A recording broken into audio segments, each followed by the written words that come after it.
사진 한 장을 볼까요? 예. 이 사진은 아폴로 8호에 탑승한 윌리엄 앤더슨 공군 장교가 찍은 사진인데요. 달에서 본 지구를 찍은 최초 사진이기도 합니다. 그 뒤 3년 뒤에 아폴로 15호에 탑승한 제임스 어윈 대령이 달에 갔다가 온 후기에서 그렇게 얘기를 해요.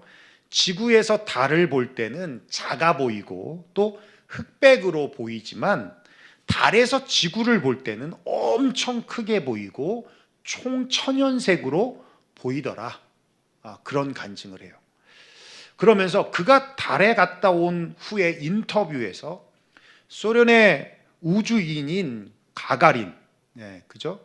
지금은 러시아죠.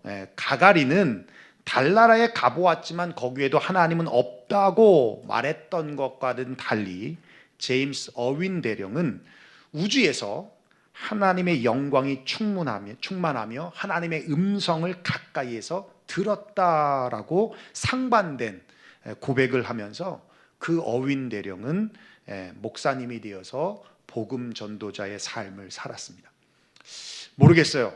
나이아가라 폴스를 보고 그랜드 캐년을 보고 이렇게 하나님이 만드신 대자연을 보면서, 아니 꼭 그렇지 않더라도, 그러니까 웅장하고 장엄한 광경이 아니더라도 들에 핀 꽃만 보아도, 때로는 맑은 하늘에 펼쳐진 구름만 보아도 느껴지는 감정은 하나님을 향한 경외심입니다. 얼마 전에 우리 영연자매와 가득 형제가 신혼여행을 다녀왔어요. 몰디브로 갔다 왔습니다. 몰디브, 꿈의 섬 몰디브. 근데 어땠냐고 물어봤더니 목사님, 신혼여행이 아니라 비전 출입이었습니다. 비전 출입. 보는 데마다 너무 아름답고 하나님이 만드신 세상이 정말 아름답다라는 것, 그러면서 하나님을 보고 왔다, 그러면서 저절로 경외심이 생긴다는 것이죠. 그런데 달에서 지구를 봤어요. 야, 이건 말도 안 되는, 누가 경험할 수 있는 일이겠습니까? 달에서 지구를 보는. 믿는 자는 두말할 것도 없고 불신자조차도 그런 광경을 보고 우리가 믿는 하나님이 아니더라도 어떤 초월적인 존재에 대한 경외심이 생기지 않는다면 그건 죄 때문이라는 거죠. 죄 때문이라는 거예요. 성경에서 말하는 경외는 하나님의 임재를 강하게 의식하는 것입니다. 그리고 하나님의 영광 앞에 두렵고 떨림으로 서는 거예요. 여기서의 두려움은 공포가 아닙니다. 거룩하시고 완전하신 하나님 앞에 느껴질 수 있는 거룩함, 두려움이라는 거예요. 참 안타깝게도 우린 지금 이런 경외심이 사라진 시대를 살고 있어요. 대한민국을 보면 인권이 무시되었던 90년대까지는 권위주의가 판을 쳤습니다. 그리고 2000년대 들어서면서 인권이 강조되다 보니 권위주의가 도전을 받았어요. 그렇게 사회 곳곳에 뿌리 뻗어 있던 권위주의를 뽑겠다라고 했는데 결과를 놓고 보니까 권위주의만 뽑힌 게 아니라 권위까지 뽑혀서 부작용이 발생하고 있더라는 겁니다. 가령 그런 거예요. 가정을 놓고 보면 가부장적인 가정문화, 힘을 가진 남성 중심의 가정문화, 그래서 남편이 바람을 피우고 또 남편이 아내를 때려도 아무 소리 못하죠. 아이들은 아버지를 무서워하고, 이런 잘못된 아버지의 권위주의를 개혁하려다가 아버지의 권위까지 사라져서 이제 아빠들이 뒷방 늙은이 취급을 받습니다. 학교에서 선생님들의 잘못된 권위주의를 개혁하겠다라고 하다가 지금은 권위마저 사라져서 학부모들에게 언어 폭력을 당하고 학생들에게 매를 맞는 참 어처구니 없는 현상들이 나타나고 있더라는 거예요. 경찰의 권력이 너무 커서 인권이 존중받지 못한다고 해서 공권력을 무력화했더니 경찰의 권위마저 사라져서 매맞는 경찰이 나오더라는 겁니다. 인권의 서구화를 강조하다가 미국이나 유럽에서도 못 본 무례함들이 대한민국에 판을 치고 있다는 거예요. 미국도 보면 부모와 자식지간의 사이, 또 학생과 선생과의 관계, 마치 친구처럼 보일지 몰라도 그래도 선이 있어요. 부모의 권위가 있고 교사의 권위가 있습니다. 경찰도 그렇습니다. 물론 총을 가지고 있으니까 그렇기도 하지만 누가 감히 미국에서 경찰을 때립니까? 총 맞으려고. 누가 우리 통환이를 건들겠습니까? 유정이 말고는. 권위주의를 버리면서 권위도 함께 버리더라는 거예요.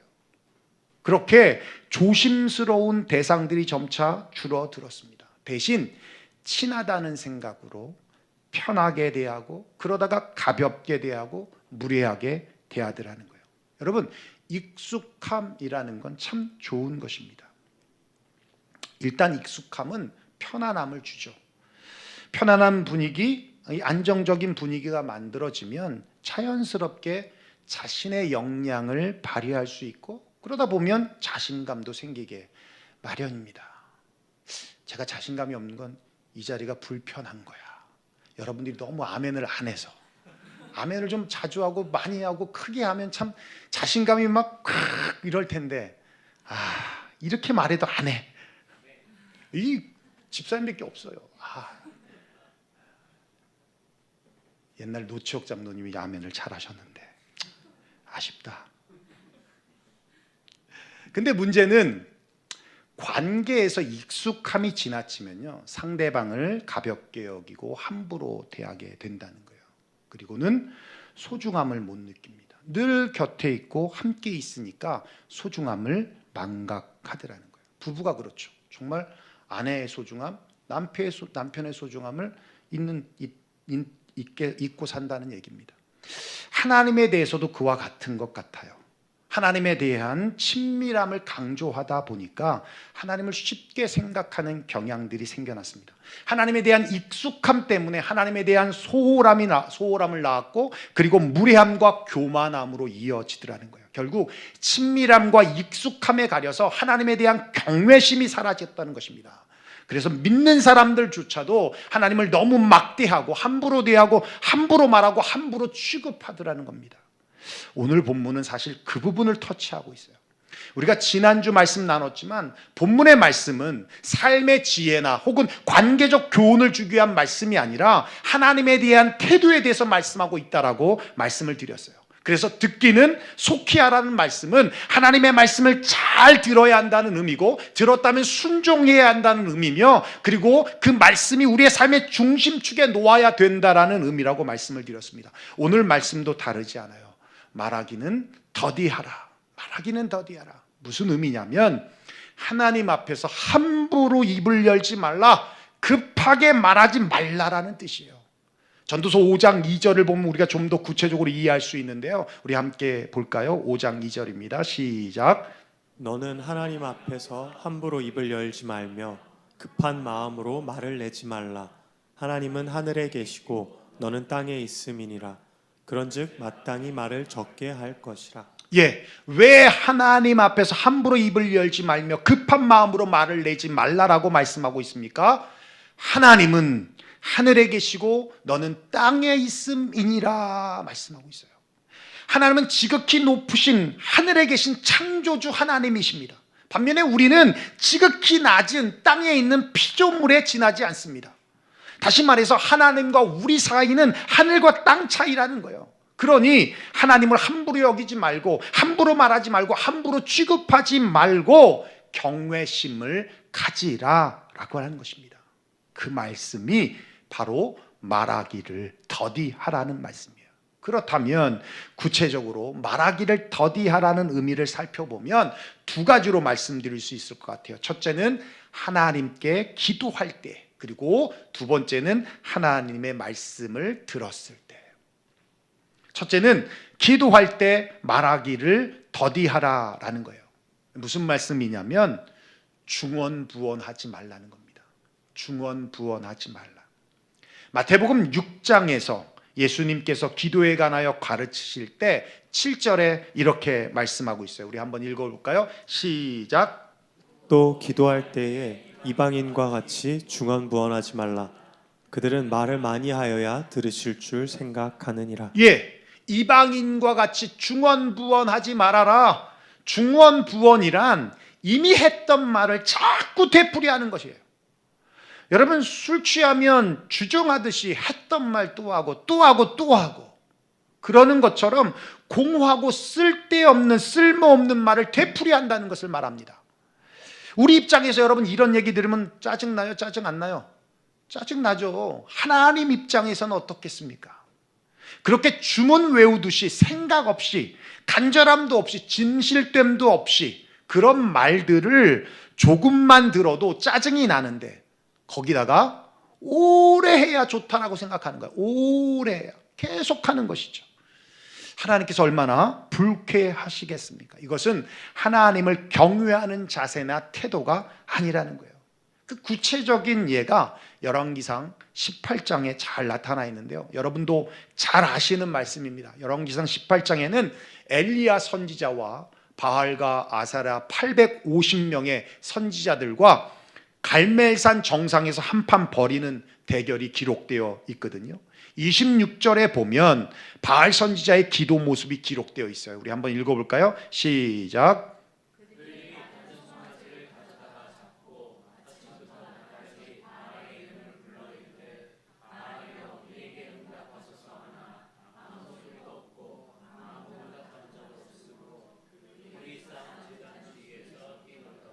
예, 그들은 몇 시간 동안 불을 내려달라고 기도했습니다. 그런데 아무런 응답이 없었어요. 그러자 급기야는 규례대로, 매뉴얼대로 피를 흘리는 자해를 시작합니다. 바알에게 협박하는 것이죠. 이게 이방 종교의 모습입니다. 우선 신들에게 제물을 바치고 주문을 외우듯이 끊임없이 반복적으로 중얼거리다가 그것도 안 되면 스스로 괴롭게 하면서 신을 협박하는 것이죠. 그렇게 해서 그들이 얻고자 하는 것이 무엇입니까? 두 가지예요.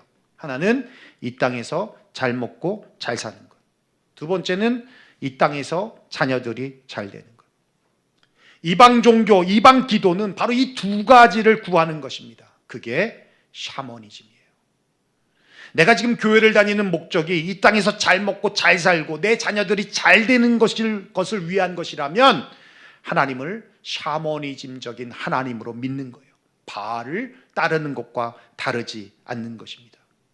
이렇게 신과 인격적인 관계없이 1000번, 10,000번 반복되는 기도가 바로 이방인들의 중언, 부언하는 기도라는 거예요. 결국 이러한 모든 행위들이 누구에게 보이기 위함입니까?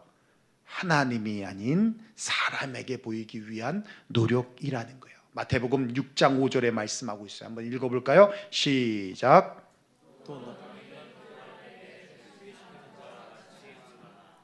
그들은 사람에게 보이려고 회당과 큰 거리 어귀에 서서 기도하기를 좋아하느니라. 내가 진실로 너희에게 이르노니 그들은 자기 상을 이미 받았느니라. 그렇습니다. 누구에게 보이려고? 사람들에게 보이기 위해서. 사람들에게 보이기 위해서. 하나님이 아닙니다.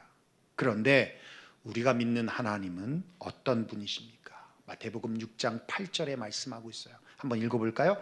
시작.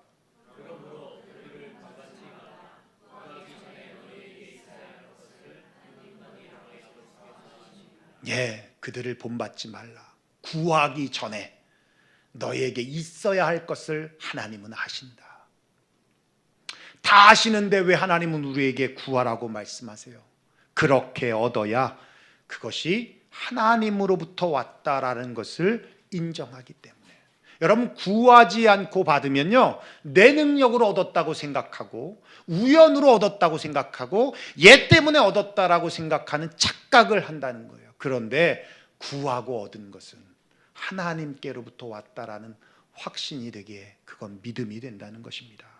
또 중요한 것은 구할 것을 미리 아시기 때문에 구할 것을 구하는 게 아니라 하나님을 구하라는 거예요. 인격적인 하나님을 구하라는 거예요. 그래서 결론적으로 하는 말씀이 무엇입니까? 6장 33절이에요. 우리 한번 다시 읽어볼까요? 시작. 그런즉 너희는 먼저 그의 나라와 그의 의를 구하라. 그리하면 이 모든 것을 너희에게 더하시리라. 그렇습니다. 먼저 그의 나라와 그의 의를 구하라. 누구를 구하는 거예요? 하나님을 구하는 거예요. 인격적인 만남과 인격적인 교제를 구하라는 것입니다. 그러면 너가 필요한 모든 것을 주님이 아셔서 더하여 주신다라는 말씀입니다. 말하기를 더디하라. 너는 하나님 앞에서 함부로 입을 열지 말고 급한 마음으로 말을 내지 말라라는 말씀의 의미는 중언부언하지 말아라. 이것은 하나님을 경외하는 모습이 아닌 것이다. 있어야 할 것을 아시는 주님이십니다. 우리가 주님 앞에 섰을 때 많은 말, 오랜 시간보다 적고 짧더라도 진실함과 정직함의 고백이 필요합니다. 그 누구보다 천지를 창조하신 하나님 앞에서의 이 거룩한 두렵고 떨림의 경외함으로 간절함의 고백이 필요한 것입니다. 그것이 곧 말하기를 더디하라는 의미예요.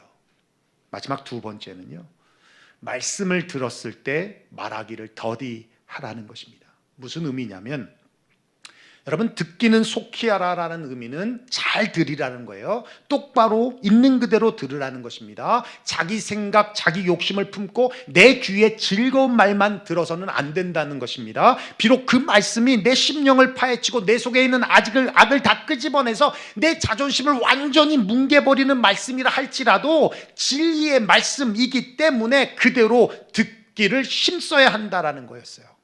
그와 같이 하나님의 말씀을 들었을 때 그 말씀이 내 마음에 들지 않고 부담이 가고 또 심하게는 부당하다게 느껴진다 하더라도 내 마음에 있는 불평과 불만의 말들을 내뱉지 말라는 겁니다. 누구처럼? 요나처럼. 참 우리 어리석은 인간들은 마음에 안 드는 일이 있으면 참지 못하고 말로 뱉어내는데 익숙하고 재빠릅니다. 그렇게 마음에 안 드는 이유가 내 욕심 때문이고 이기적인 마음 때문이라는 것은 깨닫지 못하고 일단 반발하고 거부하는 표현을 서슴지 않고 하더라는 거예요. 여러분, 우리가 분명히 알아야 할 것은 하나님의 말씀 앞에서 내 마음에 드느냐 안 드느냐가 중요한 게 아니라 그 말씀이 생명의 능력이 되는 복음이냐 아니냐가 중요한 거예요. 내게 주어진 말씀이 비록 내 마음에 들지 않고 부담이 가고 심하게는 부당하게 느껴진다 하더라도 불평과 불만을 쏟아내는 것이 아니라 그럴 때일수록 말하기를 더디하라라는 것입니다. 여러분, 민수기 13장에 보면 정탐꾼 이야기가 나옵니다. 여러분 기억하시죠? 잘 아시죠? 여호수아와 갈렙을 제외한 10명의 정탐꾼은 하나님께서 약속하신 가나안 땅에 대하여 혹평을 하면서 아낙 자손의 거인들을 보았고 우리는 그들과 비교하면 메뚜기 같다라고 하면서 백성들에게 두려움을 주었습니다. 그러자 이스라엘 백성들은 모세와 아론을 원망했어요. 그리고는 그것은 하나님을 원망한 것과 같았습니다. 차라리 애굽이나 광야에서 죽었으면 좋았을 텐데 왜 이 가나안 네피림들의 칼에 죽고 우리 가족들이 저들에게 잡혀가는 모습을 우리 눈으로 보아야 하느냐 하면서 죽겠다 하며 불평과 또 원망을 쏟아냈습니다. 그러자 민수기 14장 28절에 주님이 모세에게 이렇게 말씀하십니다. 한번 읽어볼까요? 시작. 그들에게 이르기를 여호와의 말씀에 내 삶을 두고 맹세하노라.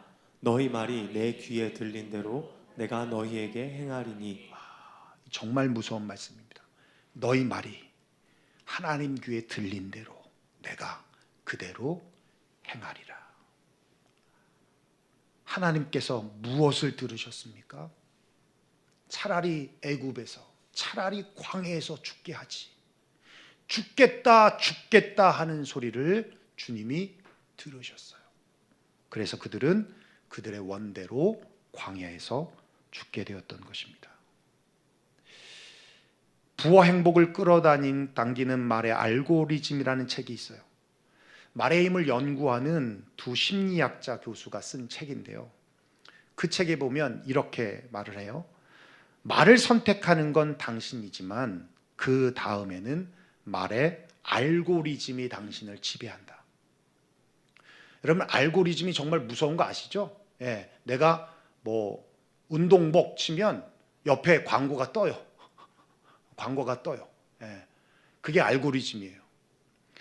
그러니까 내가 어떤 말을 선택하든지 그 말에 대한 알고리즘이 계속 떠오르는 거예요. 말을 선택하는 건 우리지만 그 뱉어진 말이 우리의 삶을 지배하게 된다. 이거 언어학자들도 동일한 얘기를 하거든요. 똑같은 말을 10,000번 정도 반복하면요, 현실로 이루어진다는 거예요. 그래서 말이 입안에 있을 때는 내가 말을 지배하지만 말이 일단 밖으로 나오면 말이 나를 지배하게 되어서 새로운 환경을 만들거나 기존의 환경을 파괴시켜 버린다라는 것입니다. 어쨌든 말에 알고리즘이 있는데 그 책에 보면 운명을 바꾸는 말의 알고리즘이 있고 부와 풍요를 끌어당기는 말의 알고리즘도 있고 관계를 이끌어가는 알고리즘도 있다는 거예요.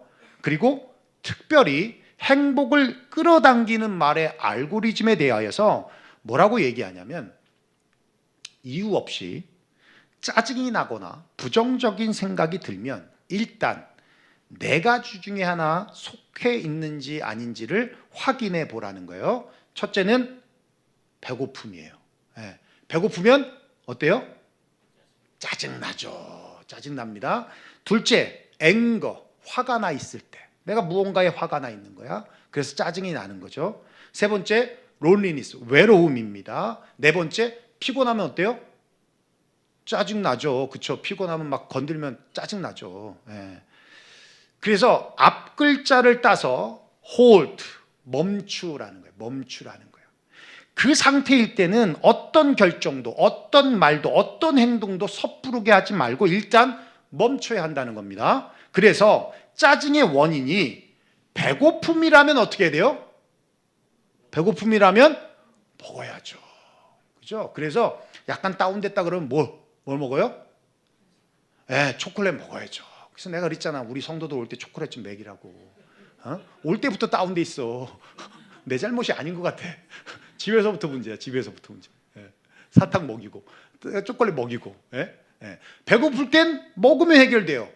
피곤할 땐 쉬면 해결이 되는 거예요. 근데 화가 나거나 외로울 때는 보통 때문에라고 하는 이야기들을 많이 한다는 겁니다. 그럴 때 덕분에라는 말을 사용해 보라는 거예요. 덕분에라는 말을. 이 덕분에라는 말의 알고리즘을 따라가면 그 모든 외로움과 화가 가라앉는다는 겁니다. 그런데 때문에라는 말을 따라가면 더 짜증나는 일들이 나타난다는 거예요. 그렇게 부정적인 말이 아닌 긍정적인 언어로 바꾸면 행복을 끌어당기는 말의 알고리즘이 작동되어서 짜증이 넘치는 불행한 삶이 아니라 행복한 삶이 열린다라는 겁니다. 그렇습니다. 여러분, 이스라엘 백성들은 죽겠다 하면서 불행을 끌어당기는 말의 알고리즘에 빠져서 정말 말한 그대로 광야에서 죽음을 맞이했습니다. 사랑하는 성도 여러분, 부정적인 말을 멈춰야 합니다.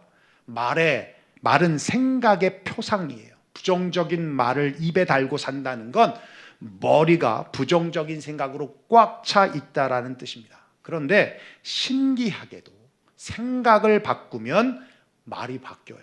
또 신기하게도 말을 바꾸면 생각이 바뀝니다. 일단 입에서 부정적인 말을 없애면 마음에서도 부정적인 생각이 사라지더라는 거예요. 여러분, 요즘 MZ세대들은 말을 줄입니다. 우리 때 말 줄이면 싸가지 없다고 그랬는데 말이 짧다고 그러면 싸가지 없다고 그러는데 요즘 애들은 말을 너무 줄여요. 여러분, 이생망이라고 아세요? 이생망? 아시죠? 이번 생은 망했다는 뜻입니다. 이번 생은 망했다. 그러니까 그렇게 살다가 죽자라는 거예요. 죽음을 기다리자는 거예요. 이번 생엔 더 이상 소망이 없다는 얘기입니다. 그러면 다음 생이 있습니까? 또 태어나게? 태어나지 맙시다. 또 태어나면 다를 것 같죠? 그렇지 않아요. 다음 생도 없을 뿐더러 한 번뿐인 인생이라는 것에 우린 감사해야 합니다. 한 번이기 때문에 소중하게 여기고 포기하라는 것이 하는 것이 아니라 인생을 아름답게 가꾸고 만들어 가야 하는 거예요. 이생망 하니까 진짜 망한 거예요. 이생망 하니까. 그래서 우리는 이생망이 아니라 따라합시다. 내생승. 무슨 뜻이에요? 내생승 무슨 뜻이에요? 내 인생은 승리다. 나 승리했다. 나 승리했다. 내 생승. 여러분 실패를 했어도 실패가 망입니까? 아니요. 그냥 도전했을 뿐이에요. 무엇을 위한 도전이었어요? 승리를 위한 도전이었을 뿐입니다. 우리는 모든 부정적인 말을 멈춰야 합니다. 농담이건 진담이건 나를 향한 것이건 타인을 향한 것이건 우리가 아무리 긍정적인 말을 하고 긍정적인 생각을 해도 부정적인 말을 멈추지 않으면 밑빠진 독에 물 붓기와 같아요. 삶의 현실을 바꾸려면 가장 먼저 부정적인 말을 멈춰야 한다는 겁니다. 특별히 하나님 앞에서의 부정적인 말, 불평과 불만과 원망의 말들을 뱉어내서는 안 됩니다. 그것은 하나님 앞에서의 우리의 태도가 아니에요. 하나님은 그렇게 업신여김 받으실 분이 아닙니다. 사무엘상 2장에 말씀하고 있어요. 나를 존중히 여기는 자를 내가 존중히 여기고 나를 멸시하는 자를 내가 경멸하리라. 정말 무서운 말씀이죠. 주님은 존중히 받으시고 또 영광 받으시기에 합당하신 분이십니다. 그러기 위해서 시편은 성경의 시편 기자는 이렇게 고백하고 있어요. 우리 한번 고백해 볼까요? 시작. 여호와여 내 입에 파수꾼을 세우시고 내 입술의 문을 지키소서. 내 입에 파수꾼을 세우시고 내 입술의 문을 지키소서. 이번 한 주간도 하나님 앞에서 중언부언하는 간구가 아니라 진실하고 신실하고 정직한 고백을 하시고 내 마음에 안 든다고 불평 불만이 가득한 부정적인 말을 내뱉는 것이 아니라 우리의 입과 입술에 파수꾼을 세워서 항상 긍정적인 고백, 순종의 고백, 감사의 고백으로 말하기를 더디하는 에브리데이 크리스찬들이 되시기를 주님의 이름으로 축원합니다. 기도하겠습니다. 오늘 말씀 들은 대로 우리 함께 기도하며 나아갔으면 좋겠습니다. 말씀을 준비하면서 참 많은 도전을 받았어요. 내가 그냥 웃자고 하는 얘기 혹은 그냥 농담처럼 하는 얘기 그냥 입에 버릇처럼 하는 얘기 보니까 망했다는 얘기를 참 많이 쓰더라고요. 그래서 이런 말씀은 안 되겠다. 나도 흥했다 이런 얘기를 더 많이 해야겠다. 그런 말들을 버려야겠다라는 도전을 했습니다. 여러분 혹시 말씀을 들으면서 버릇처럼 그렇게 부정적인 말을 우리가 쓰고 있지는 않는지 한번 돌아보면서 다시 한번 이 말씀이 우리에게 도전이 되었으면 좋겠습니다.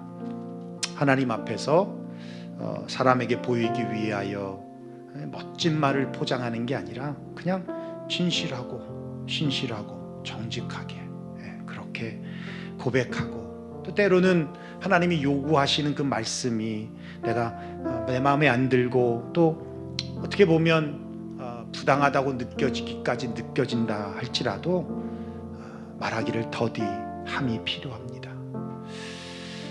하나님은 우리의 생각 위에 계시는 분이기 때문에 하나님의 기쁘신 뜻이 있기에 내 욕심, 이기적인 마음 때문에 마음에 들지 않는다라는 것을 우리가 인정하면서 순종의 고백, 긍정적인 고백, 감사의 고백이 먼저 앞서야 할 것입니다. 오늘 우리 말씀 들은 대로 말하기는 더디하라 이 말씀이 우리의 삶의 도전이 되었으면 좋겠습니다. 오늘 말씀 들은 대로 우리 함께 기도하며 나가겠습니다. 기도하겠습니다.